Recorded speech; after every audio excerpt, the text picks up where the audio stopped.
Picture the Commons buzzing with pride. Labour's star pupil, Keir Starmer, boasting a landmark first year marked by 4 million extra NHS appointments, double the promised 2 million, and the lowest waiting list in 2 years, Facebook.com.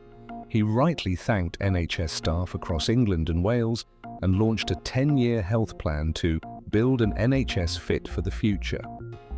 But don't let the polished stats fool you. Critics argue the appointment surge is slowing and rising more slowly than under the previous Tory government.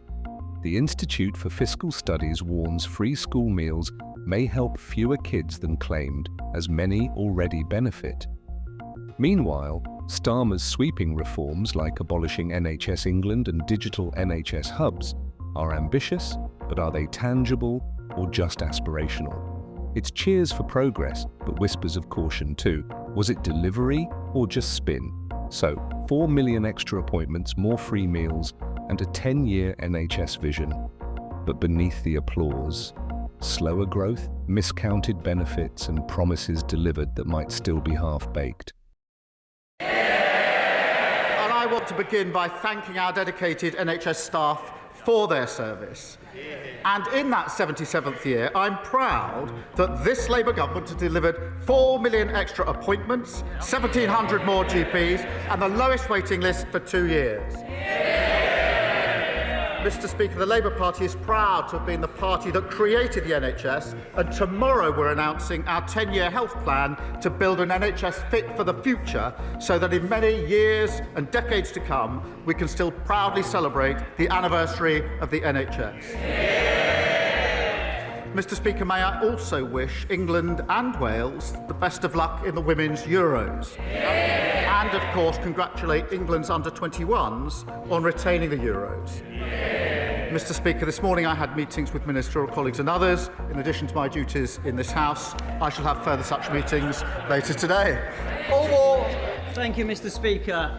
When this Labour government extended free school meals to 500,000 more children last month, Laura, a working mum in Rochdale, told me it would save her £500 a year. She said, "I'm over the moon, only Labour would have done this." Does the Prime Minister agree with me that people voted Labour a year ago not just for change but for hope, and that cutting child poverty is the moral mission of this government to help every child in this country? Mr. Speaker, I'm really proud that we extended free school meals for another 500,000 children, including Laura's. And it's people like Laura that we have in our mind's eye and giving children the best start in life. And I think the Child Poverty Task Force visited Rochdale recently and will continue to back parents like Laura. But, Mr. Speaker, we've already started not just free school meals being rolled out, free breakfast clubs, extending childcare. That's real change under this Labour government. I'm really proud of our first year in government. We promised, Mr. Speaker, 2 million extra NHS appointments. We've delivered 4 million. A promise made and a promise delivered. We promised the biggest upgrade to workers' rights in a generation within the first 100 days. Promise made, promise delivered. We promised free breakfast clubs. That's a promise made and a promise delivered. Banning bonuses for water bosses who pollute our rivers. That's the mess they left. A promise made and a promise delivered.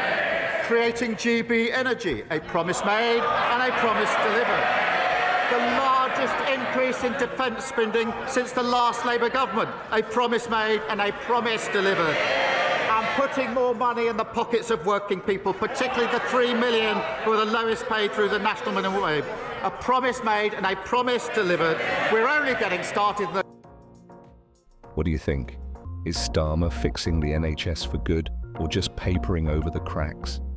Subscribe for more straight talk and hit like if you're watching closely as this story unfolds.